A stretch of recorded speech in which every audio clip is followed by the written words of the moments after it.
হঠাৎ করে নারী কমিশন এই বিষয়গুলো কেন সামনে এনেছে? কেউ না বুঝলে দেশের আলেমরা বুঝে ফিরেছে। সারা দুনিয়া এখন দেখছে দেশটা ইসলাম এবং মুসলিম যারা, এ মানুষগুলো এখন উঠতেছে উপরে। আগস্টের 5 তারিখের আগে এই দেশে মাত্র 100 জনের 15 জন মানুষ বলতো আমরা ইসলাম চাই। কতজন? মাত্র 15 জন। 100 জনের 15 জন। তার ভেতরে হাশেমি সাহেব হয়তো একজন। কি আপনি জিজ্ঞাসা করেন?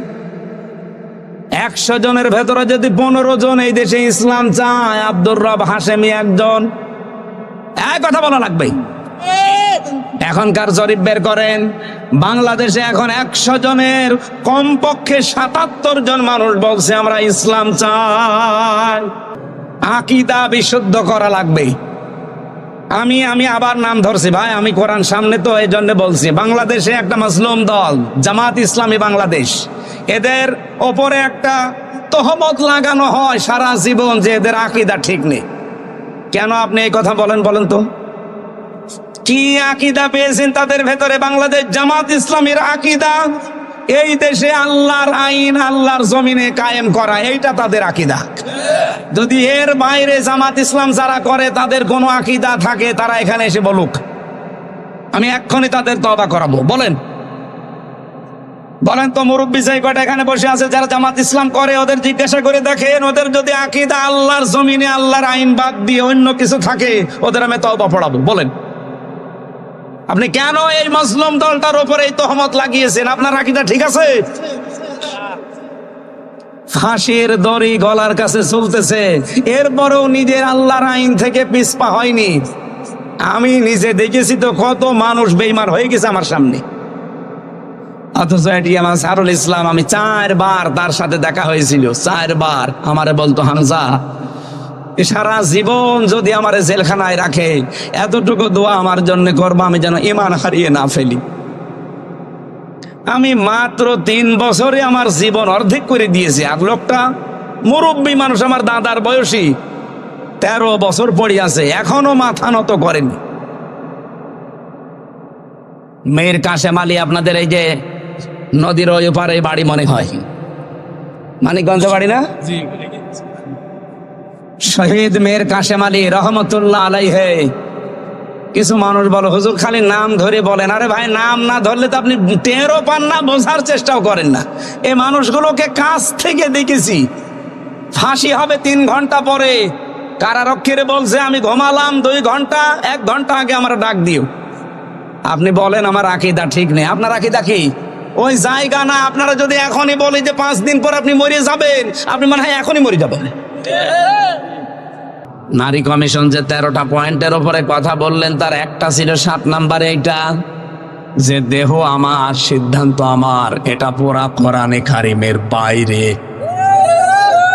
1500 বছর আগে আল্লাহ জানিয়েছেন, আলাহুল খালাকু ওয়াল আমরু তাবারাকাল্লাহু রাব্বুল আলামিন।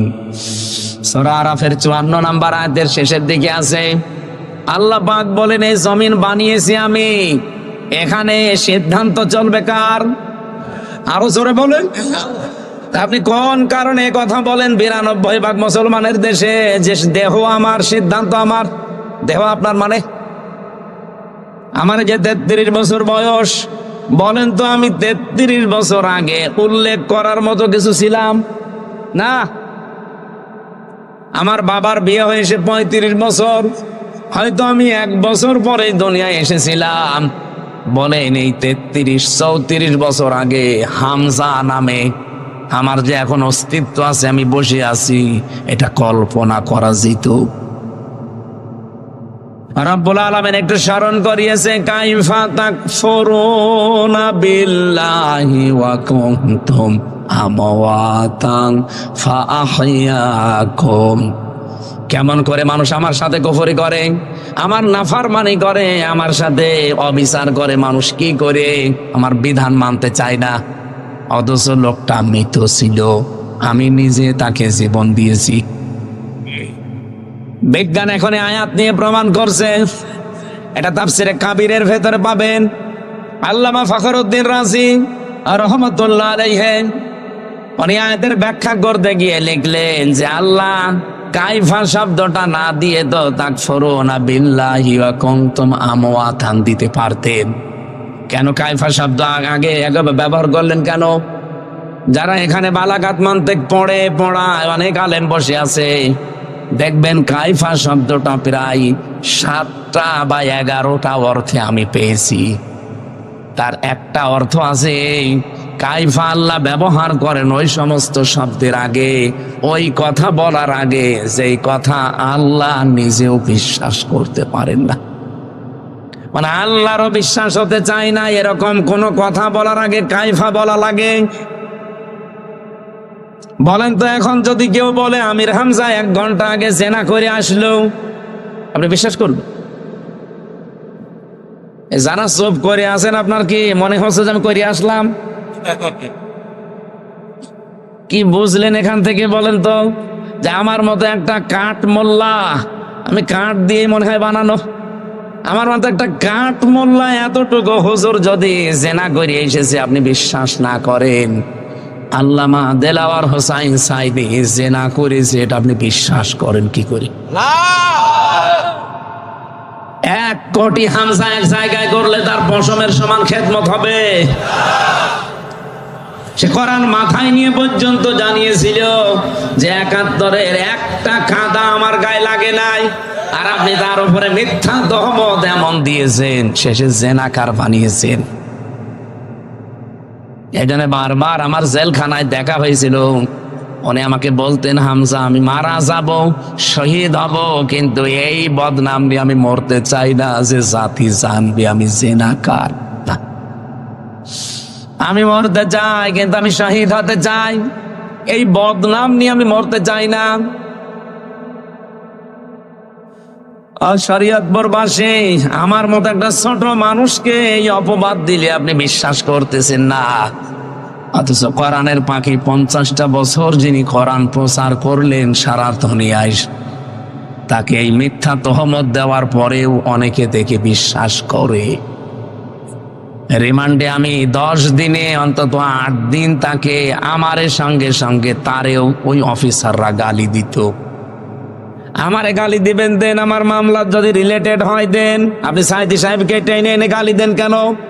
এই যে কোরআন শরীফ আমার সামনে, মোবাইলে মহিলা কণ্ঠ এমন ভাবে রেকর্ড করে এডিটিং করে ওনার কণ্ঠের সাথে লাগিয়ে, যেটা স্বামী স্ত্রীও বলে না এরকম নিকৃষ্ট কথা 8-10 মিনিট 15-20 মিনিট আমারে শোনাইতো। এই দেখ, তাও যদি ভালো ভাষায় বলে যে হুজুর দেখেন কি, এই দেখ তোর হুজুর কি করিস। অথচ বিসিএস ক্যাডার, এসপি ডিসি, আমি চাই ডিসি নজরুল ইসলাম মোল্লা, ডিবির ডিসি মশিউর রহমান, আপনাদের এই পাশের জেলা গোপালগঞ্জের আসাদুজ্জামান, মনিরুল ইসলাম, একটাকেও জানো এখন যারা দায়িত্বে আছেন এগুলো একটাকেও ছাড়বেন না, এগুলো মানুষ না, এগুলো সম্পূর্ণ পোড়া জানোয়ার। আর আমার মনে হয় কাউন্টার টেররিজমের এই ইউনিটটা তুলে দেওয়া দরকার, কোনো কাজ নেই। আন্দাজে মুসলমানদেরকে বিশ্বের সামনে জঙ্গি নাটক সাজানোর জন্য হাসিনা এদের বানিয়েছিল, সেইটাই ওরা করেছে। জঙ্গি যে নেই তার প্রমাণ বাংলাদেশে 9 মাস। আপনি বলেন তো একটা জঙ্গি 9 মাসে ধরা পড়েছে? কোথায় পেয়েছেন ভণ্ডামি? এখন যিনি ডিএমপির কমিশনার শেখ সাজ্জাদ হোসেন, উনি 2-3 দিন আগে এটা জানিয়েছে বাংলাদেশে জঙ্গি বলে কিছু নেই, সবগুলো ওদের সাজানো নাটক। আমার নামও দিয়েছিল জঙ্গি মামলা, আমি নাকি বাংলা টিমের প্রধান। তো কি এটা? আমি ওনারে বললাম যে স্যার কি, আমরাও জানি না। তা আপনি জানেনই না, আর আপনি নামে মামলা অলরেডি দিয়ে দিয়েছেন, যে তাও 1 জেলা না সারা বাংলাদেশের নাকি আমি প্রধান। আমার শরীরই চলে না আর আমি প্রধান হয়ে পড়িস না। জেলে যে একজনকে পেয়েছিলাম আব্দুল মতিন, হচ্ছে আল্লাহ দলের সভাপতি সারা বাংলাদেশের। ওরে বললাম ভাই আল্লাহ দলের সভাপতি আপনি, সেক্রেটারি কে? বলছে আমার ছেলে। আপনি সভাপতি? আপনার ছেলে সেক্রেটারি, এ দেশে আর কেউ নেই আমাদের। এই হচ্ছে জঙ্গি। শয়তান পর্যন্ত মনে হয় হাসতো যে এ কি গো, বাড়ি থেকে আমার দুলি নিয়ে আসলো আমার কুষ্টিয়ার হালসা থেকে, পরের দিন পেপারে দিল যে ওনার আমরা চড়হাঁস থেকে নিয়ে এসেছি। আর পয়লা দিন থেকে এটা মিথ্যা কথা। আরে 3 বছরে তো মিথ্যার উপরেই ছিল। যেদিন আমার রিমান্ড নেয়, 10 দিন রিমান্ড চেয়েছিল, 7 দিন রিমান্ড দিয়েছিল। যত কথা সরকারি পিপি আমার বিরুদ্ধে ওই 15 মিনিট একাধারে বলেছে। আমি তো দাঁড়িয়েছিলাম, দেখলাম 15 মিনিটের 15টা কথাও সত্য বলে না, প্রত্যেকটা মিথ্যা। আমি আবার বলছি এই কমিশন এটা বাদ দেওয়া লাগবে। আজকে বাংলাদেশের সব আলেম ওলামা মুসলমানেরা এই দাবি জানিয়েছে, আমরাও এই দাবি জানাতে চাই। নীতিমালা না, এই কমিশনই বাদ দিয়ে দেন। ওদের দরকার কি কমিশন তৈরি করা? কমিশন তো আল্লাহ কোরআনে 1500 বছর আগে বানিয়ে দিয়েছে। আইন তৈরি করার ক্ষমতা পৃথিবীর কারো? বলেন বলেন, এটাকে আমি বানালাম?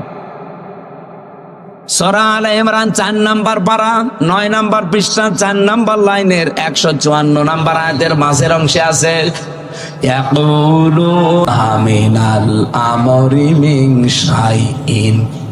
হে নবী, মানুষ যদি আপনাকে বলে যে আমরাও কোনো নিয়ম নীতি আইন কানুন তৈরি করতে পারি, আপনি বলেন কুলিন্নাল আমরা কুল্লাহু লিল্লাহ, না, আইন তৈরি করবে শুধুমাত্র কে? আরো জোরে বলেন, বলেন। আইন এই দুনিয়ায় কেউ তৈরি করতে পারে? কিরণ ভাই প্রথমে কথা বলার সময় বলেছে যে দুনিয়া আখিরাত মিলে আপনি কথা বলবেন, আমরা শুনতে চাই। আপনি আগে শোনেন, যদি না মানেন ওটা আপনার ব্যাপার। শোনার পরে যদি মানতে না পারেন এ দোষ কার? আল্লাহ। আল্লাহ বলছেন মানুষ আপনাকে জিজ্ঞাসা করবে যে আইন তৈরি আমরা করতে পারি? এই যে নারী নীতি দিয়েছেন আপনারা, এগুলো তৈরি করার ক্ষমতা পৃথিবীর কারণে যা বানানোর দরকার সব বানিয়ে দিয়েছেন কে? সারা জীবন একটা কথা কিন্তু আমরা শুনছি যে শিরিক, শোনেননি? কোন মানুষ যদি নিজের জীবনকে শিরিক এবং জুলুম মুক্ত করে রাখতে পারে, ব্যক্তি, পরিবার, সমাজ এবং রাষ্ট্র আমার আল্লাহ নিরাপত্তার চাদর দিয়ে ঢেকে দেয়। আজ আমাদের দেশে নিরাপত্তাহীনতা চলে আসতেছে, বিশেষ করে আমাদের এই প্রতিবেশীদের কারণে। আমাদের এই কুখ্যাত নিকৃষ্ট এই পৃথিবীর জঘন্যতম প্রতিবেশী ইন্ডিয়া, এই ভারত প্রতিবেশী হওয়ার কারণে আমাদের কপালে আগুন লেগেছে। এরা না হয়ে যদি আমরা পৃথিবীতে কোন মহাসাগরের মাঝখানেও বাস করতাম, তাও এত ঝামেলায় পড়তাম না। এই 54 বছরে আমরা দাঁড়াতে পারি না শুধুমাত্র এই কোলাঙ্গার প্রতিবেশীদের কারণে। এত মিথ্যা কথা যে ওরা বলে। এই যে কিছুদিন আগে মাইক্রোসফট রিপোর্ট দিয়েছে 257টা দেশ নিয়ে। 257 দেশের রিপোর্ট আমি পড়ে দেখলাম, তাম পৃথিবীতে সব চাইতে বেশি মিথ্যা তথ্য সরবরাহ করে ভারত। কলকাতার এক সাংবাদিক আছে না, মলম সাংবাদিক, কি জানো না, ময়ূখ। আমার মনে হয় ওরা যদি আমি সামনে পাই, 1 হাত না 2 হাত দিয়ে চড়বো। ওই শয়তানের একবার মুসলমানি দেওয়া দরকার।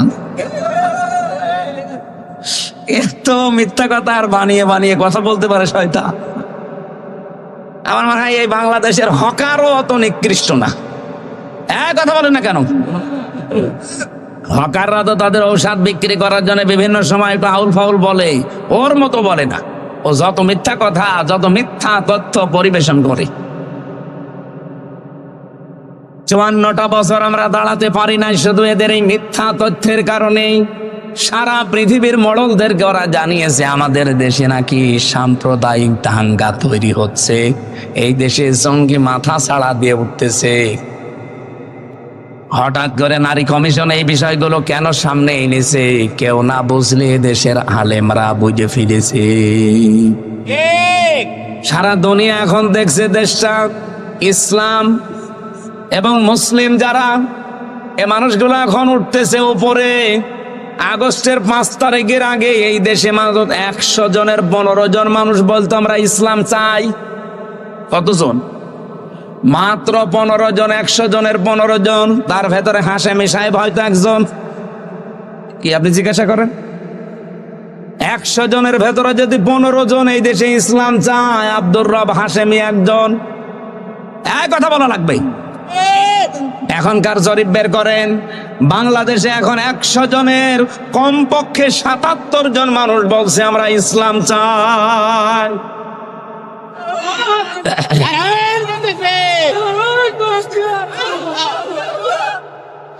একটা তথ্য যদি ভুল প্রমাণ করতে পারেন, এতক্ষণ যা বলেছি, যা সামনে বলবো, যদি বলেন যে না এই তথ্য ভুল হয়েছে, জীবনে কথা বলবো না। কিন্তু যদি আপনি তথ্য ইন্টারনেট ঘাটেন, কোরআন হাদিস ঘাটেন, যেখানে যা দেখবেন, বিজ্ঞানের যত তথ্য আমার জানা আছে, যদি কোনোটা ভুল পান, প্রমাণ করে দিতে পারলে জীবনে ওই কথা আর বলবো না। যদি ভুল প্রমাণ করতে না পারেন, আপনাকে মেনে নেওয়া লাগবে। আপনি নিজেও লেখাপড়া করেন না, হামসা বলবে, আপনি মানবেনও না। আপনি কি হয়েছেন কি?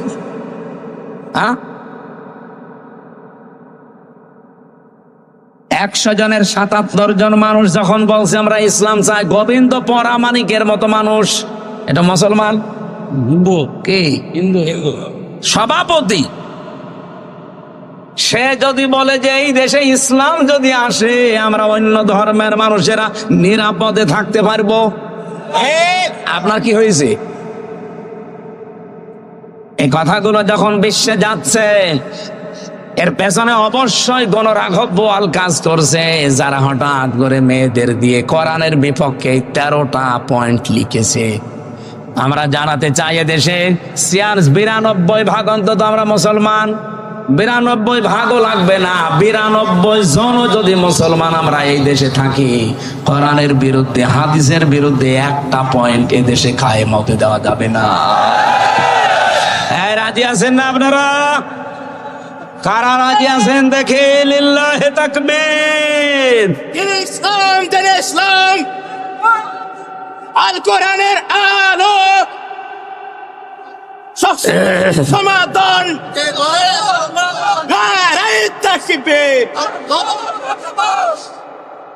শরীয়তপুরবাসী, আমি যে কথা তুলেছিলাম, আল্লাহ কাইফা শব্দটা ব্যবহার এমন কেন, এমন ভাবে করলেন, আলেমদেরকে বলছি। এবার আমি নিজে যেহেতু পড়ে এসেছি সেইটা শোনাচ্ছি। আল্লাহর বিশ্বাস হতে চাই না যে হামজা এটা করতে পারে। আল্লাহ বলো না তো মৃত ছিল, বাবার স্ফলিঙ্গ দিয়ে দ্রুত গতিতে যখন ওই পানিটা ওর বাবার নাপাক পানিটা যখন বের হয়ে এসেছে, ফালিয়ানজুরিল ইনসানু মিম্মা খুলিক, খুলিকা মিম্মা দাফিক, ইয়াখরুজু মিন বাইনিস সুলবি ওয়াত তারাইব। আয়াতের মাঝে একটু খেয়াল করেন তো, আল্লাহ পাক ইয়াখরুজু মিন বাইনিস সুলবি ওয়াত তারাইব দিয়েছেন। সুলবনে 1 বছর, তারাইব বহু বচন। এদিকে তাকান, কোন দিকে তাকিয়ে আছেন? সুলবন 1 বচন দিলেন, তারাইব বহু বচন দিলেন। বাংলা অর্থ বলছি, সুলবন বলা হয় পুরুষের লজ্জা স্থান, আর তারাইব বলা হয় মেয়েদের লজ্জা স্থান। আল্লাহ পুরুষের ক্ষেত্রে 1 বচন ব্যবহার করলেন, আর মেয়েদের ক্ষেত্রে বহু বচন ব্যবহার করলেন। বলেন তো, পৃথিবীতে মানুষ নিয়ে আসতে শুধু মাই লাগে, বাবা লাগে না? বলেন বলেন। আল্লাহ রাব্বুল আলামিন এখানে যে পক্ষপাতিত্ব করে ফেলেছেন না, মানে আপনি আলেমদের জিজ্ঞাসা করেন তো, বাবাকে আল্লাহ 1 বচন ব্যবহার করলেন, আর মায়েরটা আল্লাহ বহু বচন দিয়েছেন। দুইটাই কিন্তু বহু বচন হয় না, দ্বিবচন হয় আরবিতে। 2 এর অধিক 3 হওয়া লাগবে, তখন হবে ওটা বহু বচন। আল্লাহ রাব্বুল আলামিন এটা এই কারণে দিয়েছেন, এই পৃথিবীতে হামজা এ পর্যন্ত আসতে আমার বাবার যা কষ্ট হয়েছে মায়ের কমপক্ষে 3 গুণ কষ্ট বেশি হয়েছে। বিজ্ঞান প্রমাণ করছে পানিটা যখন মায়ের রেহেমের ভেতরে যায়, এটা যে আল্লাহ 4টা জিনিস তৈরি করে, চুল, রগ, হাড় আর পর্দা। মায়ের রেহেমের ভেতরে যে নাপাক পানিটা আছে, ওই পানি দিয়ে আল্লাহ 4টা জিনিস বানায়, রক্ত, গোশত, চর্বি আর চামড়া। 4-8টা জিনিস এক হলেই মানুষ হবে না। রব্বুল আলামিন বলেন, আমি একটা নাম নিয়েছি, তার নাম রব। কি নাম? এই রব নামের কারণে আমার পক্ষ থেকে তাকে 5টা জিনিস দয়া করে ভিক্ষা দেই। এই জন্য কায়ফা দিয়েছেন। আমি নিজে ধরে ভিক্ষা দিলাম এই 5টা: শ্রবণ শক্তি, দর্শন শক্তি, বাক শক্তি, আকেল শক্তি আর ঘ্রাণ শক্তি। এই তথ্য পাবেন সূরা নমল, এই নাহাল 14 নম্বর পারা, 14 নম্বর পৃষ্ঠা, 13 নম্বর লাইনের 78 নম্বর আয়াতের মাঝের অংশে আছে, ওয়াজআলা লাকুমুস সামআ ওয়াল আবসারা ওয়াল আফইদা ইলা আখির আয়া। আল্লাহ পাক বলেন, আমি যদি এই 5টার একটাও কম দিতাম, দুনিয়ায় আসতে কিন্তু পূর্ণাঙ্গ হয়ে না, অপূর্ণাঙ্গ হয়ে। আল্লাহ বলেন, যদি শ্রবণ শক্তি আমি না দিতাম, দুনিয়ায় আসতে কালা হয়ে। কালা আসে না? যদি দর্শন শক্তি না দিতাম, দুনিয়ায় আসতে কিন্তু অন্ধ হয়ে। কিরণ ভাইকে বলছি যে তো ভালোবাসি আপনাকে, আপনি বলেন তো আপনার মা আর বাবা 2জন মিলে আপনাকে 4টা জিনিস নাই দিল, বাকি যে 5টা জিনিস খেয়ে দিয়েছে আল্লাহ। যদি আপনার দর্শন শক্তি আজকে না দিত, আপনি আমার আগে 5 মিনিট না এখানে আপনাকে উঠতেই দিত না। কানা নামই হয়েছে তো কানা কিরণ। আমি হাসির খোরাকি দেয়নি, এটা বাস্তবতা। আমাকে উঠতে দিতেন আপনারা? আরে ভাই, এইটা পাওয়ার কারণেই তো কিয়ামত পর্যন্ত সেজদায় পড়ে থাকা দরকার। মানে আমার কিছু দরকার নেই, আমি চোখ পেয়েছি। কুমিল্লাতে এক বাড়িতে বসে খাবার খাচ্ছিলাম, হঠাৎ বিদ্যুৎ চলে গেল। পাশে এক অন্ধ আমার হাত চেপে ধরেছে। আমরা যাই কারেন্ট চলে গেছে, চিল্লা পাল্লা করছি। আমারে বলছে, হুজুর মাত্র 1.5 মিনিট 2 মিনিট কারেন্ট চলে গেছে, আপনি চিল্লান। অথচ আজ 42 বছর আমার জীবনে কারেন্ট নেই। আমি প্রথমে কিন্তু দেখতে পেতাম ছোটবেলায়, টাইফয়েড হওয়ার কারণে চোখটা আমার নষ্ট হয়ে গেছে। আজ 42টা বছর হয়ে গেল, দুনিয়া কেমন আমি জানি না। এমনকি ওই দিন অন্ধ আমার একটা তথ্য জানিয়েছে যে আপনারা যারা চোখওয়ালা মানুষ, আপনারা তো এমনিতেই দেখতে পান, ঘুমিয়ে থাকলে স্বপ্নেও কিছু দেখেন, কিন্তু আমরা যারা অন্ধ তারা ঘুমিয়ে থাকলেও দেখি না, শুধু একটা আওয়াজ শুনি। আল্লাহু আকবার। নড়িয়াবাসী জীবনে কিছু না পেলেও কোনো আফসোস নেই, চোখ পেয়েছি, দেখতে পাচ্ছি। কথা বলেন না কেন? আল্লাহ পাক বলেন, এই 8, 5, 13টা জিনিস যখন এক হয়ে যায়, আমি আল্লাহ রাব্বুল আলামিন যেহেতু তোমাদেরকে সরাসরি মাটি দিয়ে বানাইনি, আল্লাহ আমাদেরকে মাটি দিয়ে বানিয়েছেন। বলেন না, কি দিয়ে? মাটির নির্যাস দিয়ে। ওয়ালাকাদ খালাকনাল ইনসানা মিন সুলালাতিন মিন তিন সুম্মা জাআলনাহু নুতফাতান ফি করারিম মাকিন। বলেন আল্লাহু আকবার। মাটির নির্যাস দিয়ে আল্লাহ আমাদেরকে বানিয়েছে। ও শরীয়তপুরবাসী, আমার প্রশ্ন, আল্লাহ মাটি তাহলে বানিয়েছে কি দিয়ে? আপনি কি ঘুমাচ্ছেন? না না, ঘুমিয়ে পড়লে হবে না, এখনো ঘন্টা খানেক সময় দেওয়া যাবে না। এখনই ঘুমিয়ে পড়ছেন মানে বলেন মাটি আল্লাহ কে দিয়ে বানিয়েছে? আপনি গাজীপুরে যান, মৃত্তিকা গবেষণাগারে, মাটিকে দেন, দেখবেন 10টা জিনিস তারা বের করে দেবে। আমি এগুলো বিজ্ঞান থেকে পেয়েছি। অক্সিজেন আছে মাটির ভেতরে, সিলিকন আছে, অ্যালুমিনিয়াম আছে, আয়রন আছে, ক্যালসিয়াম আছে, পটাশিয়াম আছে, সোডিয়াম আছে, ম্যাগনেসিয়াম আছে, নাইট্রোজেন আছে, হাইড্রোজেন আছে। এই 10টা জিনিস আছে মাটির ভেতরে। আপনার মা আর বাবা 2জন মিলে 4, 4, 8টা। মাটির ভেতরে গোনা গোন আছে 10টা, 8 আর 10, বলেন বলুন। এটা ক্লাস চলছে, ক্লাসের মতো ছাত্রের মতো জবাব দিবেন। 18 হয়েছে। আপনি এখন এই তথ্যটা 3.5 হাত বডির ভেতরে যা পাবেন, 5.5 কেজি রক্ত পাবেন, 9768 প্রকার চামড়া পাবেন এই 3.5 হাত বডির ভেতরে। এক একটা জায়গায় 360টা জোড়া পাবেন, বিভিন্ন জায়গায় জয়েন্ট দেওয়া আছে। এই যে যতটুকু জায়গায় এই আঙ্গুলের ভেতরে 153টা রেখা আছে। এই পৃথিবীর সবচাইতে আশ্চর্য বিষয়, দুনিয়া তৈরি হওয়ার পর থেকে আজকের এই দিন, এখান থেকে কিয়ামত পর্যন্ত সবকিছু যদি মিলে যায়, মানুষের এইটা মিলবে না। আল্লাহ পাক বলেন 8 আর 10 যেহেতু হয়েছে 18, মানুষ তৈরি করতে কমপক্ষে 23টা উপাদানের প্রয়োজন হয়। আমার আল্লাহ নিজের পক্ষ থেকে আমি বললাম কয়টা? 5টা। বলেন বলেন। 18 আর 5 23টা।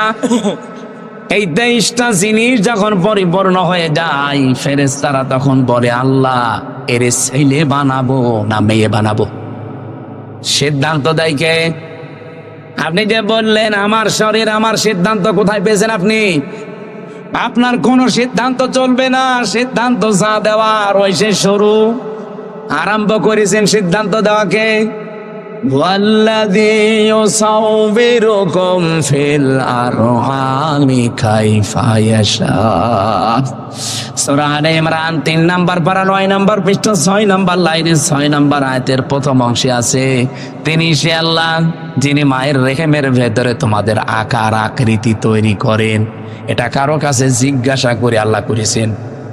বলেন বলেন। কারো কাছে জিজ্ঞাসা করা লাগে নাই, উনি যা ইচ্ছা তাই সিদ্ধান্ত নিয়ে করেছেন। সুতরাং এই সমস্ত আইনগুলো সব ভাওতা, বানানো আইন, এগুলো সব বাতিল করা লাগবে। আমার দেহ আমার সিদ্ধান্ত, এটা কুফরি কথা, এটা আল্লাহর সাথে শিরিক। বলেন না কেন? যেহেতু আমরা আজ নিরাপত্তা হারিয়ে ফেলছি, প্রতিবেশীদের কাছ থেকে এখন নিরাপত্তা আমরা নেই, আর ওদের কাছ থেকে নিরাপত্তায় কেউ নেই। ওদের সাথে মালদ্বীপের মিল নেই। যে কয় আমার সাথে যে হুজুর ছিল মালদ্বীপে, এরপরে শ্রীলঙ্কায়, ওদের পাশাপাশি যত দেশ আছে আপনি দেখেন, একটা দেশ ওদের কাছে নিরাপদ না। মালদ্বীপ নিরাপদ না, শ্রীলঙ্কা নিরাপদ না, ভুটান নিরাপদ না, পাকিস্তান নিরাপদ না, আফগানিস্তান নিরাপদ না, মায়ানমার নিরাপদ না। আমরা হালকা নিরাপদ ছিলাম, বুবু ছিল, বুবু নেই। আমরা বুবু চলে যাওয়ার পর থেকে আমরা নিরাপত্তায় ভুগতেছি। আমার ভাইরা, আল্লাহ রাব্বুল আলামিন সূরা আনআম 82 নাম্বার আয়াত 7 নাম্বার পারা, এটা 17 নাম্বার পৃষ্ঠার প্রথম নাম্বার লাইনে আছে কি করে নিরাপত্তা পাওয়া লাগে আর নিরাপত্তা দেবে কে, এই কথাটা তিনি জানিয়েছেন। আল্লাযীনা আমানু ওয়া লাম ইয়ালবিসু ঈমানাহুম বিযুলমিন উলাইকা লাহুমুল আম ইলা আখির আয়াত। আল্লাহ পাক বলেন, পৃথিবীতে যারা ঈমান আনবে, ঈমানের দাবি অনুযায়ী ঈমানের সাথে কোনো দিন তারা নিজের ঈমানের সাথে জুলুম এবং শিরিক, এখানে জুলুম মানে শিরিক, এটা যারা মিশ্রণ করবে না, উলাইকা লাহুমুল আমন, আমি আল্লাহ নিজে বলছি এই মানুষগুলোই নিরাপত্তার হকদার। আমাদের নিরাপত্তা রাশিয়া দিতে পারবে না, আমাদের নিরাপত্তা আমেরিকা দিতে পারবে না। এই কথা বলছেন এখানে। আমাদের নিরাপত্তা দেশের কোন দল দিতে পারবে না, আমাদের নিরাপত্তা দিতে পারে শুধুমাত্র কে? এই জন্য আল্লাহর নিরাপত্তা পাওয়ার জন্য বাংলার জনগণ, এটা রেকর্ড হচ্ছে, সারা দুনিয়া চলছে এখন লাইভে। সবাইকে বলছি, নিরাপত্তা যদি সত্যি পেতে চান, তাহলে ঈমানের সাথে কোনোদিন জুলুম শিরিক মিশ্রণ করা যাবে না। এখন শিরিক কি? সারা জীবন তো শুনছি শিরিক। শিরিক কি? এটা শিরিক বিল জাত হয়, শিরিক বিল সিফাত হয়, শিরিক বিল ইখতিয়ার হয়, শিরিক বিল হুকুক হয়। আপনি শ্রেণী বিন্যাস করবেন, দেখবেন হাদিসের কিতাবে তাফসীরের বর্ণনা আমি 120 প্রকার পর্যন্ত পড়েছি। এক কথায় জবাব দিচ্ছি, শোনেন। শিরিক হচ্ছে আল্লাহ যেটা পারে ওইটা অন্য কেউ পারে, এই কথা বিশ্বাস করার নাম শিরিক। আমি যে একটা আগে বললাম যে আমার দেহ আমার সিদ্ধান্ত, এটা শিরিক, কারণ আল্লাহ যেটা পারে আপনি ওইটা বলেন। আমি আয়াতের দলিল দিয়েছিলাম না, সূরা আরাফের 54 নম্বর আয়াতের শেষের দিকে আছে আলা লাহুল খালকু ওয়াল আমর, সৃষ্টি যার, সিদ্ধান্ত। আরো জোরে বলেন। এটা যদি আপনি 100 ভাগ বিশ্বাস করে থাকেন কোরআনের আয়াতকে, এদিকে তাকিয়ে এখন সিদ্ধান্ত পাল্টাবেন। এই বাংলাদেশে যারা এই কথা বলে ক্ষমতার উৎস জনগণ, ওরা আল্লাহর সাথে শিরিক করছে। এই শিরিকে আছেন কারা? হাত তোলেন তো। একজু ওর মাথার মনে তার কাটা আছে। না এই কোন দিকে তাকিয়ে আছে? আজকে সিদ্ধান্ত পাল্টানো লাগবে। আপনি মানতে পারেন না সেটা আলাদা, কিন্তু এই কথা বিশ্বাস করা লাগবে যে জনগণ সমস্ত ক্ষমতার উৎস নয়। ক্ষমতার উৎস কে? আরো জোরে। এইরকম আয়াত মোরা কোরআনে 918 জায়গায় আছে যে ক্ষমতার উৎস আমি আল্লাহ।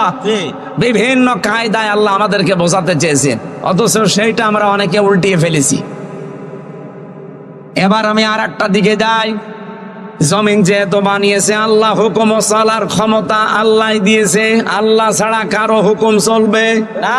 সুতরাং এই বাংলাদেশে যারা আল্লাহর কোরআনের আইন বাদ দিয়ে অন্য কারো আইন প্রতিষ্ঠা করার চেষ্টায় আছেন, আপনি শিরিক করছেন। আর শিরিক যারা করে তারা মুশরিক। মুশরিকদের জন্য জান্নাত হারাম, জাহান্নাম ওয়াজিব। এই শেষেরটা আমি বানালাম। হ্যাঁ, কোথায় আছে আন্দাজে? সূরা মায়েদা 6 নাম্বার পারা 19 নাম্বার পৃষ্ঠার 12 নাম্বার লাইনে আছে ইন্নাহু মা ইউশরিক বিল্লাহ ফাকাদ হারামাল্লাহু আলাইহিল জান্নাহ ওয়া মাওয়াহুন নার। যারা শিরিক করবে দুনিয়ায়, 1 নম্বরের শাস্তি তাদেরকে কোনদিন আমি আল্লাহ জান্নাতে দেব না, জান্নাত হারাম। 2 নম্বরে তাদের জন্য আশ্রয়স্থল হবে জাহান্নাম। বলেন নাউজুবিল্লাহ। ও বাংলার মানুষের, আমি আপনাদের বাঁচাতে চাই। আল্লাহর কসম, আমার নিজের কথা, বাবার কথা না। আপনি শিরিক করে মারা যান, হামজা না, হামজার বাবা দিয়ে দোয়া করালো আপনি জান্নাত পাবেন না। অনেকে মনে করে যে 20টা গরু জবাই করে দিলাম জান্নাত পাবো না, মানে জান্নাত আপনার বাবার নাকি?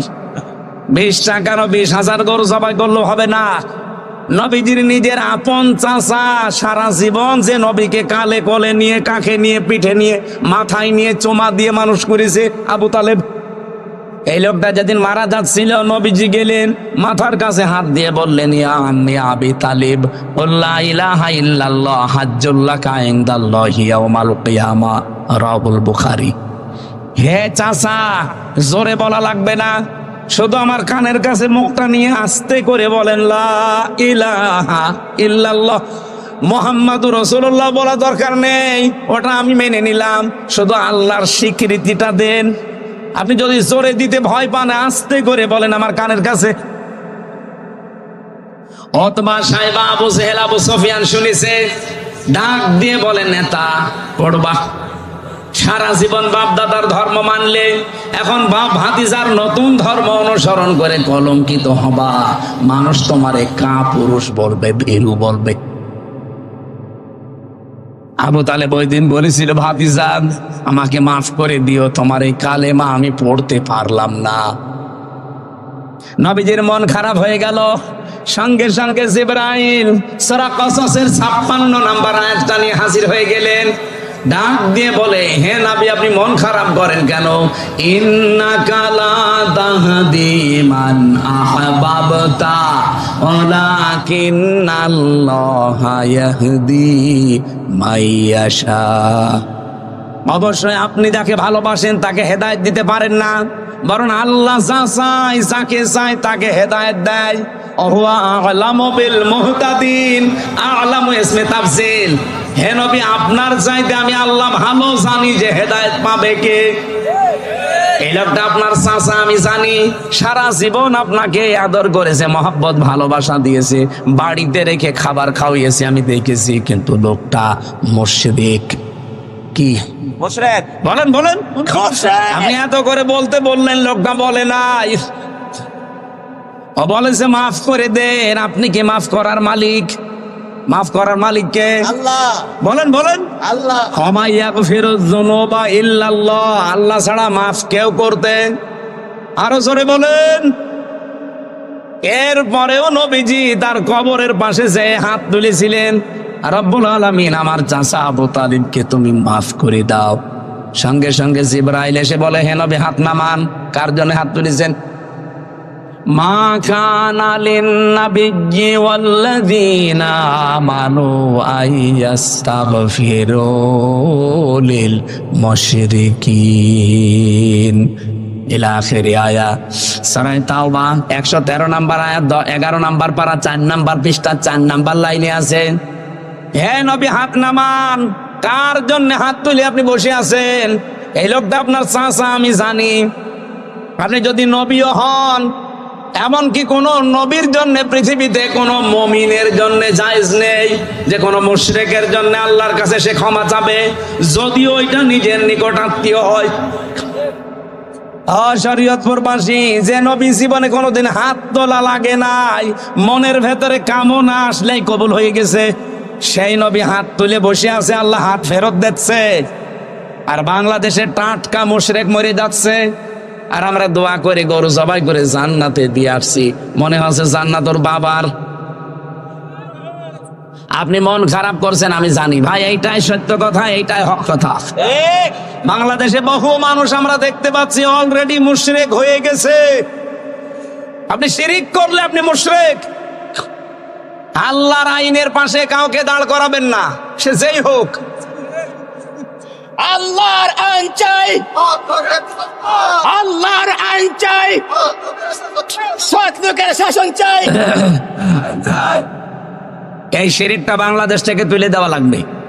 শহীদ আল্লামা দেলাওয়ার হোসাইন সাইদি রহমতুল্লাহ আলাইহি একটা শিরিক সংসদ থেকে উনি তুলে দিয়েছে।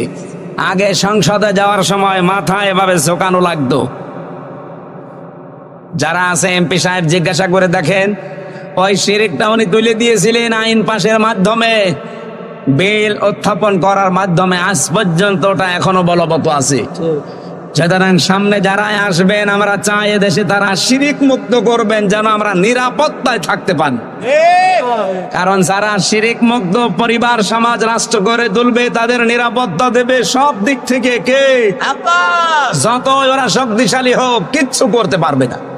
কিছু যদি করতে পারে বড় দেশ হিসাবে, ছোট দেশকে, তাহলে শ্রীলঙ্কা, সিঙ্গাপুরের কিছু করতে পারত। সিঙ্গাপুর বাংলাদেশের তুলনায় এ জেলা কয় কিলো হবে বলেন তো? শরীয়তপুর এদিক ওদিকে, হ্যাঁ, না না, এই জেলাই তো 11 কথা বলে না, কমপক্ষে 170 কিলো হবে না এদিক ওদিকে। অথচ সিঙ্গাপুর পুরা আমি ঘুরে দেখেছি মাত্র 42 কিলোমিটার। এইদিক ওইদিকে মাত্র 42 কিলো, তাও সাগরের মাঝে একটা দ্বীপ। এতটুকু একটা দেশ, তামাম দুনিয়ায় 10টা দেশের, 257টা দেশের ভেতরে তারা 10 নম্বরে আছে। মানে সব দিক থেকে তারা এত উপরে কেন? আমরা ছোট আছি, তাতে কি হয়েছে? ইন্ডিয়া মনে করে আমরা 29 ডবল বড় এদের চাইতে, মায়ানমার বলে আমরা 6 ডবল বড় এদের চাইতে, আর চীন যে কত বড় আমরা তো জানি না। এই সমস্ত রাষ্ট্রগুলো যারা মনে করবে যে আমরা বিশাল বিশাল কিছু, আমাদের কাছে যেন ফুটি না। আমাদের নিরাপত্তার মালিক আমরা বিশ্বাস করি, মনে করি কে? আর আল্লাহ বলছেন এটা পাওয়ার জন্য তোমাকে ইমানের সাথে শিরিক আর জুলুম মিশ্রণ করা যাবে না। আর সেটা সবচাইতে বেশি হয়েছে বাংলাদেশে। আমাদের ইমানে ভেজাল, শিরিক আছে না নেই? সব জায়গায় শিরিক। তাকান, বিশ্বাসের ভেতরে একেবারে 100% বিশ্বাস, শিরিক ঢুকে বসে আছে। নামাজ পড়ে, রোজা রাখে, হজ করে এসেছে, তাহাজ্জুদ পড়ে, কিন্তু বিশ্বাস আল্লাহর উপরে। আমি ওই যে বলেছিলাম না, আল্লাহ যেটা পারে ওইটা অন্য কেউ পারে, এই বিশ্বাস করার নাম কি? মেয়েদের ভেতরে শিরিক আছে। ওদের যদি একটু অসুখ বিসুখ হয়, যদি সন্তানাদি একটু বিয়ের পরে না হয়, ও পাগল হয়ে যায়। হুজুরের কাছে যাবে, আপনাদের সুরেশ্বরী তো আল্লাহর ওলি বসে আছে, এরপরে পাশে এই যে আটরসি বসে আছে, চলে যাচ্ছে সেখানে বউ নিয়ে। বলে বাবা কিচ্ছু চাই না, কে চাও? ছেলে চাই। মনে হচ্ছে ছেলে নিয়ে বসে আছে। সৃষ্টিনগর আছে এখানে চিস্তিনগর। পন্ডিত স্যার সেদিন বগুড়া জেলায় তারেক রহমান সাহেবের গ্রামে এক লোক এসে বলছে, হুজুর আপেল পড়িয়ে দেন। আমি সূরা ফাতিহা পড়ে ফু দিলাম, আমার কানের কাছে মুখ নিয়ে বলছে, হুজুর এমন ভাবে আপেল পড়বেন যেন ছেলে হয়। আপেল দিলাম ফেলি।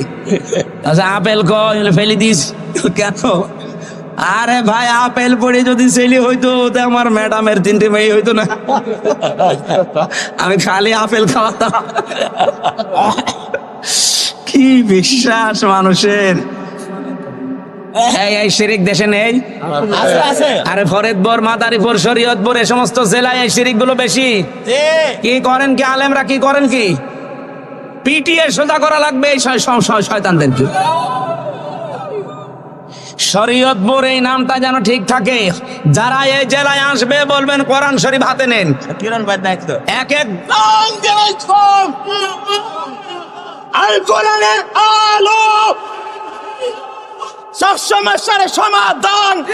ঠিক আছে সম্মানিত ভাইরা, আমরা যে কথা তুলেছিলাম সে কথার সারমর্ম এই, অমান আমিলা বিহি আদালা কি অমান হাকামা বিহি আদালা। কোরআন দিয়ে যারা বিচার করতে পারে তারা ন্যায় বিচার করতে পারবে। 54 বছর আমরা কোরআনের বিচার দেখেছি? দেখি নাই, একটাও দেখি নাই। যদি দেখতে পারতাম আপনি এ বাংলাদেশকে মিনি জান্নাত দেখতে পারতেন। আমি বাইরের দেশগুলোতে গিয়েছি, কোরআনের আইন নেই, শুধু আইন আছে, তাই তাদের দেশে যে শান্তি। এই যে মালয়েশিয়া, সিঙ্গাপুর, থাইল্যান্ড এই সমস্ত দেশে কোরআনের আইন নেই 100 ভাগ, মালয়েশিয়াতেও নেই, কিন্তু আইন যা আছে ওই আইনগুলোর প্রয়োগ আছে। এত শান্তি সেখানে বসবাস করে, অথচ 54 বছরও আমরা আজ পর্যন্ত দাঁড়াতে পারলাম না। মালয়েশিয়া 2004 সাল থেকে দাঁড়িয়ে গেছে। কয় বছর হয়? 21 বছরে দাঁড়িয়ে গেল, আর আমরা 54 বছরও দাঁড়াতে পারিনি। এত মারিং কাটিং করলে দাঁড়াবো কি করি বলেন? এত মেরে খেলে দাঁড়াবো কি করি? আমি যে হাদিস পড়েছিলাম, হাদিসের বাংলা কি বলবো? আবার নিজের দিকে টেনে নিয়েন না। আমি হাদিস বলছি, এই দোষ নবীজির নাকি না? মানে আমি তো অ্যাডভার্টাইজ করছি, মানে দাহা মালাই সালাহ ফালাইসা মিন্না। এদিকে তাকান, নবীজি বলেন যেই জিনিস তোমার না ওই জিনিস যদি নিজের কাছে আয়ত্তে রেখে দাও, 2টা শাস্তি তোমার ওই দিন থেকে শুরু। 1 নম্বরে ফালাইসা মিন্না, এই যে মাঝখানে ফা আছে, যারা আলেম আছে জিজ্ঞাসা করেন তো ফা না দিলেও অর্থ কিন্তু হয়ে যায়, লাইসা মিন্না বললেও অর্থ হয়ে যাবে, ফা দিলেন কেন? উপরে বর্ণিত এই দোষ যদি কারো ভেতরে থাকে, মাস্ট বি, মুসলিম শরীফের হাদিস, টিকায় পড়েন, 100 ভাগ আপনার উপরে যে শাস্তিগুলো আল্লাহর নবী বললেন এটা কার্যকর হবে। কি কি পাপ? কি পাপ? হচ্ছে যেই জিনিস আপনার না ওইটা যদি আপনার নিজের আয়ত্তে নিয়ে নেন। আপনার জিনিস না, আপনি নিজের আয়ত্তে ওইটা রেখে দিয়েছেন, ওই দিন থেকে ফালাইসা মিন্না, আপনি নবীর উম্মত আর নেই। বলেন এই 15.5 বছরে যে জিনিসের মালিক আপনি ছিলেন না সেই জিনিস আপনার আয়ত্তে নিয়েছেন এমন মানুষ নেই? আমার নিজেরটাই তো 32 লাখ টাকা নিয়েছে প্রশাসন আমার কাছে, আমার বাবার কাছে, ধরার পরে 10 লাখ নিয়েছে। যেদিন ধরে ওই দিনই বলেছে 50টা মামলা দেবো যদি 10 লাখ টাকা না দেয়। মনে হচ্ছে মামলা ওদের সব রেডি করা আছে, শুধু নাম ঢুকিয়ে দেবে। আমার বাবা তো গ্রাম্য মানুষ, ও ভয়ে এদিক ওদিক করে ধার কবজা করে বেঁচে কিনে টাকা দিয়ে দিয়েছে। 8 লাখ দিয়েছিল। শয়তানরা কথা ঠিক রাখে না, টাকাও নিয়েছে, পরের দিন একটা মামলাও দিয়েছে। এভাবে এই খাপসায় ওরা টাকা নিয়েছে প্রায় 32 লাখ। আকিস গ্রুপে চাকরি করতাম, তাদের কাছেও নিয়েছে প্রায় 33 লাখ। এই যে টাকাগুলো নিল, টাকাগুলোর মালিক কি ওরা? এই কথা বলছে না কেন? আর এখন বিভিন্ন অফিসার মাফ চায়, বলো হুজুর মাফ করে দিন মানে। এই যে তারেক জিয়া সাহেবের গ্রামে গিয়েছিলাম মাহফিলে, আগস্টের 5 তারিখের আগে, ওটা মনে হয় মে মাসে। আমার সব কমপ্লিট, পুলিশ এসে এমন তাড়া দিয়েছে মাঠের ভেতরে, আমি 1.5-2 কিলোমিটার খালি দৌড়িয়েছি। আমার গাড়িটা ধরে নিয়ে থানায় আটক করে দিল। আমার ড্রাইভার পর্যন্ত, আগে যে ড্রাইভার ছিল তারে নিয়ে, এমন মৌলানা আব্দুল বারী ভাই বলে একজন ছিল বগুড়ার, তার পর্যন্ত গাড়ি নিয়ে আটক করে রেখে দিল। দেই আমারে তো আর খুঁজে পাইনি, আমি তো এদিক ওদিক করে এদিক ওদিক চলে গেছি। পরে খবর পাঠিয়েছে যে 1,15,000 টাকা দেওয়া লাগবে। কেন? না দিলে এমন কিছু দেব যে আবার আপনি জেলে যাবেন। কি গো, কেবল বের হয়ে আসলাম 3 বছর পর, আমার এখনো ঘাসও খাইনি। শেষে বাড়ি ভাই বিভিন্ন জায়গা থেকে ধার কর্জ করে 1,13,000 টাকা দিয়েছিল। তারপরে গাড়ি ড্রাইভার ছেড়ে দিয়েছে।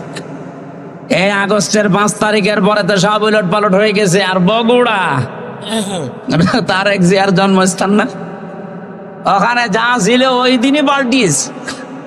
ও তো পালিয়েছে ওসি, ওরে একেবারে পাল্টিয়ে দিয়েছে সেই টেকনাফে, কক্সবাজারে। আমি সেদিন সিরাজগঞ্জে মাহফিল করে গোল চত্বরে বসে আছি, কিভাবে খবর পেয়েছে জানি না। এসে আমার বলছো, হুজুর আসসালামু আলাইকুম, কে আপনি? আমি সেই ওসি আবুল কালাম আজাদ। আরে ভাই, আপনারই খুঁজতেছি, আসেন। কি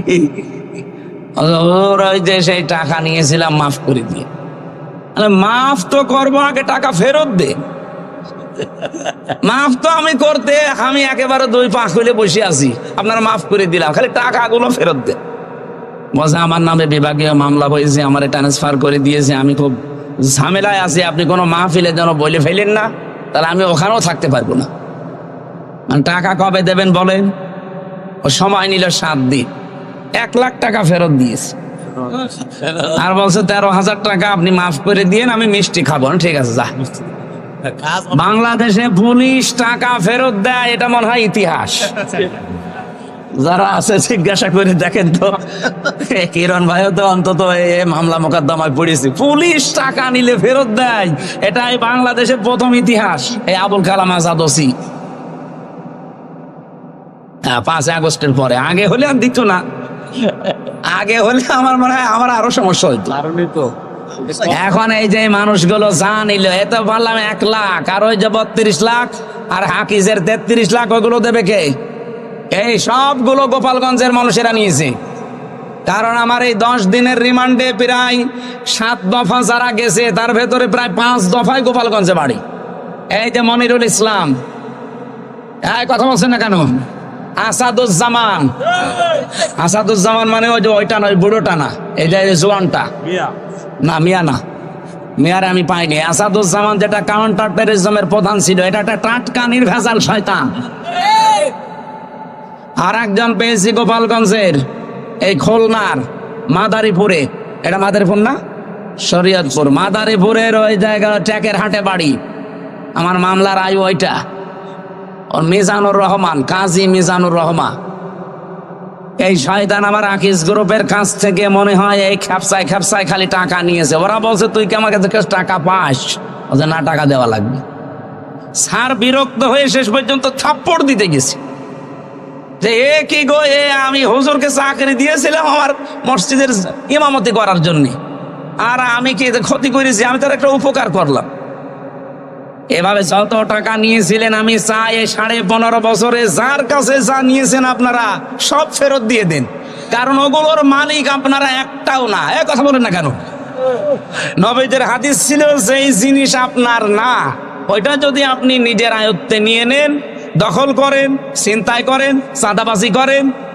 চাঁদাবাজিটা আমার বলা ঠিক না, কারণ এ জেলায় মনে হয় এসব নেই। যদি থাকে, যার জিনিস নিয়েছেন ওটা যদি আপনার না হয়ে থাকে, ওইটা ফেরত দিয়ে দেন। ভাই আপনি কিন্তু খুব মুসিবতে আছেন। 1 নম্বরে আপনি ওই দিন থেকে আর নবীর উম্মত নেই, যতই নামাজ পড়েন, রোজা রাখেন, আর আপনি হজ করে আসেন। আমার কথা বোঝা গেছে ভাই?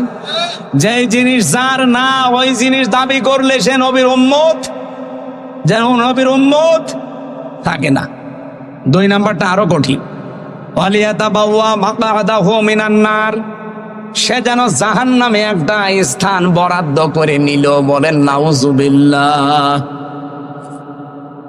এই যে মুসলিম ওয়াকফ আইনগুলো তারা এখন বাতিল করে দিয়ে এই অবৈধ বিল পাস করার মাধ্যমে ইন্ডিয়া আমাদের বাপদাদাদের দেওয়া হাজার হাজার বিঘা সম্পত্তি এখন তারা দখল করে নিচ্ছে।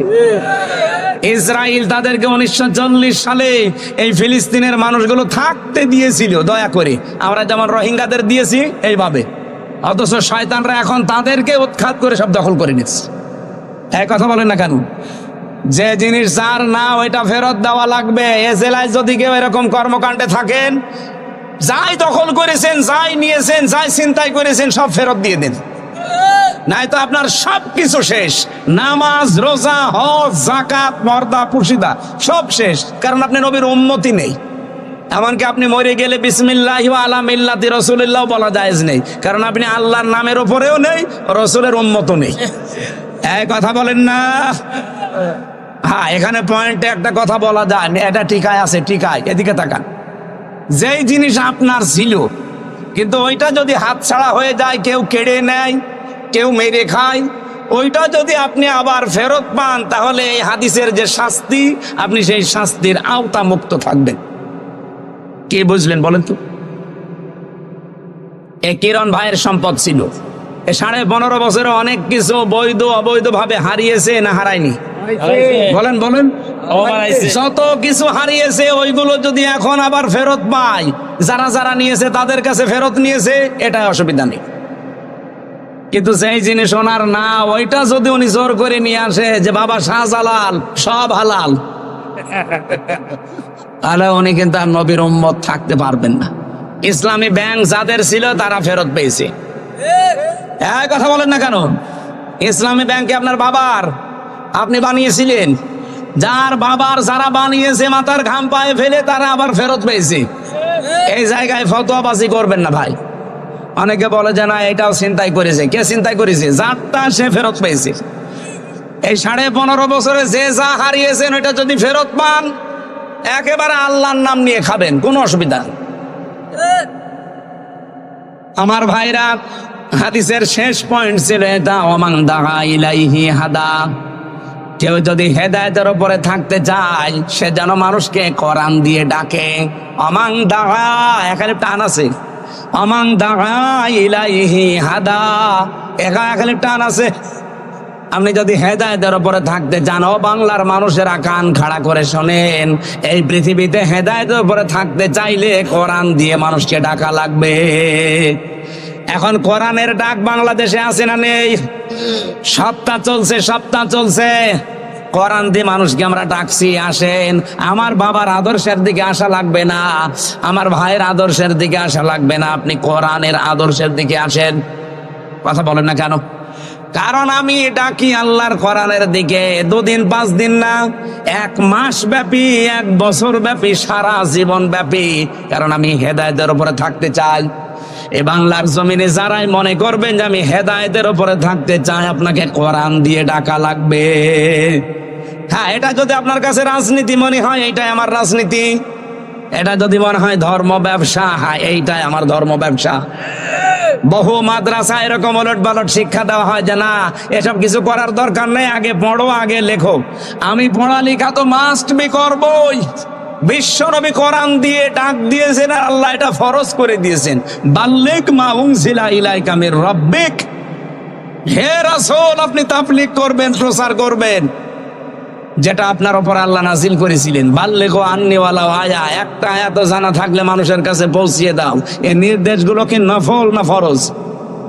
এখানে যারা মুফাসসির মুহাদ্দিস আছে বলেন বাল্লিগ আর বাল্লিগু, নবীজির কথা বাল্লিগু আর আল্লাহর কথা বাল্লিগ। আমর দিয়েছেন, this is my order, so follow. Allah বলছেন আমি আদেশ করলাম, আমি যা নাজিল করেছি ওইটা মানুষের কাছে প্রচার করো। আর নবীজি বললেন বাল্লিগু, একা একা না, সবাই মিলে প্রচার করো। এই কর্মসূচি তো এখন পৃথিবীতে আমাদের হাতে নেওয়া লাগবে।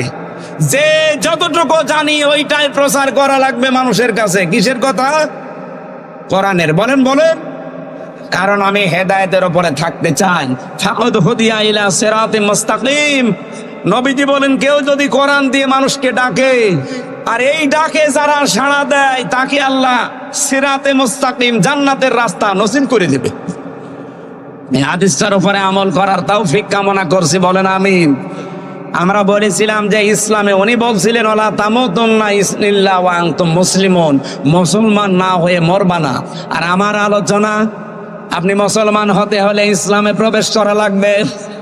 এখন আমার প্রশ্ন হচ্ছে, আমি তো ইসলামে আছি, যে দুখুলু ফিস সিলমি কাফা, তোমরা পরিপূর্ণভাবে ইসলামে প্রবেশ করো। আমি পরিপূর্ণ ইসলামে আছি না ইসলাম থেকে বের হয়ে গেছি, এটা জানার পদ্ধতি আছে না নেই? আরো জোরে বলেন। আমি যে পরিপূর্ণ ইসলামে আসলাম কাফা, এখানে সালমন সিলমন দুইটা আছে। সালমন মানে শান্তি, আর সিলমন মানে ইসলাম। আল্লাহ পাক এখানে সিলমন শব্দ দিয়েছেন, ইয়া আইয়ুহাল্লাযীনা আমানু উদখুলু ফিস সিলমি কাফা। ওহে যারা ঈমানের দাবি করো, আমাদের ঈমানের দাবি নেই। এই কথা বলেন, কথা বলেন। আল্লাহ আমাদেরকে মনে করেন ডাক দিয়েছেন শরীয়তপুরের ইমানদারেরা, উদখুলু প্রবেশ করো। একজন দুইজন না, বহু বচন এটা, সবাই মিলে প্রবেশ করো। কোথায়? ফিস সিলমি, ইসলামের মধ্যে, কাফা, পরিপূর্ণভাবে। আমি আবার প্রশ্ন করছি, আমি ইসলামে পরিপূর্ণ প্রবেশ করেছি, এ কথা অর্থ করলে কয়টা দাঁড়ায়? 5টা। বলেন বলেন। এই যে আমি তাফসির থেকে যেটা নোট করেছিলাম সেটা বলছি। আপনি যে ইসলামে পরিপূর্ণভাবে প্রবেশ করেছেন, প্রমাণ হবে প্রথম নাম্বারে আপনি আত্মসমর্পণকারী হবেন। আপনি এবার দিয়ে জীবনে মিলান, সব জায়গায় আপনি আত্মসমর্পণ আল্লাহর বিধানের সামনে করতে পারছেন না। যেগুলো আপনার কাছে ভালো লাগে, আপনার উপকার লাগে, ওইগুলো করেন। যেগুলো করলে কারণের মতো, যাকাত দিতে গেলে আমার অনেক সম্পদ চলে যাবে, তখন আর মানতে চাই না। কথা বলেন না কেন? 2 নাম্বারে আপনার প্রত্যেকটা কাজে ইখলাস লাগবে। আমি নাম ধরেই বলছি, এবার আপনার মন খারাপ হয় হোক, এই পৃথিবীতে যার ভেতরে যত বেশি ইখলাস পয়দা হবে, তার দ্বারা দুনিয়ায় এমন সূক্ষ্ম সূক্ষ্ম জিনিস আল্লাহ বের করে দিলে যেটা আপনার কল্পনায়ও নেই। আপনাকে দুনিয়া বিমুখ হওয়া লাগবে এবং ইখলাস পরিপূর্ণ তৈরি করা লাগবে প্রত্যেকটা কাজে, তাহলে ইসলামে আর পরিপূর্ণ প্রবেশ করেছেন বলে প্রমাণ হবে। আমির জামাত ডক্টর শফিকুর রহমান হাফিজাহুল্লাহ আমার সাথে জেলে উনি 4 দিন ছিলেন। আমি বোঝার জন্য বলছি, এই লোকটার ভেতরে আমি ইখলাস পেয়েছি, আল্লাহর ওপরে তাওয়াক্কুল ভরসা পেয়েছি এত বেশি। আপনি দেখেছেন তার ইখলাস, আমি নিজে প্রমাণ করেছি, কিন্তু আমি না 1 চুল পরিমাণ তারে নড়তে দেখি নাই। আমি হাদিয়া দিয়েছিলাম, আমি মনে করলাম ব্যক্তিগত কাজে খরচ করবে, মসাবা করে হাদিয়া দেওয়ার সঙ্গে সঙ্গে টাকা দেখেও নাই, কি দিচ্ছি তাও না, নিয়ে সঙ্গে সঙ্গে উনি দিয়ে দিল, পাশে যে আছে বলে খরচ করে ফেলেন। আর আমরা যত বড় নাম বলেন আমাদের, বাকি আমি কাউকে পাইনি এভাবে। দুনিয়ার এই যে মহাব্বতটা, এটা যত বেশি আপনি দূরে সরিয়ে রাখতে পারবেন, দুনিয়া বিমুখ যত বেশি হতে পারবেন, তত বেশি আমার আল্লাহ আপনার ভেতরে ইখলাস পয়দা করে দেবে। সাংবাদিক প্রশ্ন করছে, এত ভালো আপনারা, এত বছর দল করেন, ইসলামে মানুষ আসে না কেন? এদেশে ইসলাম ক্ষমতায় যায় না কেন? উনি জবাব দিয়েছেন, দেখেন, মুয়াজ্জিনের দায়িত্ব আযান দেওয়া, সবাই কি মুয়াজ্জিনের ডাকে নামাজে আসে? বলেন না কেন? এখন 10টি মুয়াজ্জিনের না যারা আসে না, তাদের ডাক তো আমরা ঠিকই দিই। আপনি না আসলে আমি কি করব? আমি করতে পারতাম যদি আমার হাতে ব্যাকআপ থাকতো, ক্ষমতা থাকতো। আমার গ্রামে একটা জেনা করেছিল, নারী আর পুরুষ। বিচার আমি তখন জেলে যাইনি, 20 সালে। আমি তো 21, 22, 23 এগুলো ছিলাম ভেতরে। ওর আগের বছরে আসলো, আমি ফতোয়া চাচ্ছে যে ফতোয়া দেন, যেহেতু মুফতি ফতোয়া দেওয়া লাগবে। ফতোয়া দিলাম যে জেনাকারীর শাস্তি হচ্ছে যদি প্রমাণ হয় 4 জন সাক্ষী পাওয়া যায়। 4 জন না, 50 জন মিলে দেখিস। এখন শাস্তি হচ্ছে তার মাটির ভেতরে পুঁতে ফেলবেন, বুক পর্যন্ত পাথর দিয়ে, ইট দিয়ে মেরে সঙ্গে সার করে মেরে ফেলেন। এ ফতোয়া দেওয়া পর্যন্ত আমার শেষ। আমি যদি এটা দুনিয়ার মানুষকে বলতাম যে কার্যকর করেন, তো আমার মনে হয় ওই মহিলাকে সঙ্গে সার করার আগে আমারে সঙ্গে সার করে ফেলত। পুলিশ আমার ওই দিন ধরে নিয়েছে, বলতো না যে হুজুর আপনি ফতোয়া দেবেন, দেন, কার্যকর করতে গেলেন কোন কারণে? এদেশে কোরআনের আইন চলে। কি বলতাম আমি? সঙ্গে স্যার ওই মহিলারা বাদ দিয়ে আমার শুরু করতো না? বলেন বলেন। কিন্তু আমার হাতে যদি আইন থাকতো, ক্ষমতা থাকতো, আমি যদি ওই জায়গায় বসার পাওয়ার নিয়ে থাকতে পারতাম, যার আইন দিয়েছিলাম ওটা কার্যকর করে দম নিতাম। এই কথা বলেন না কেন?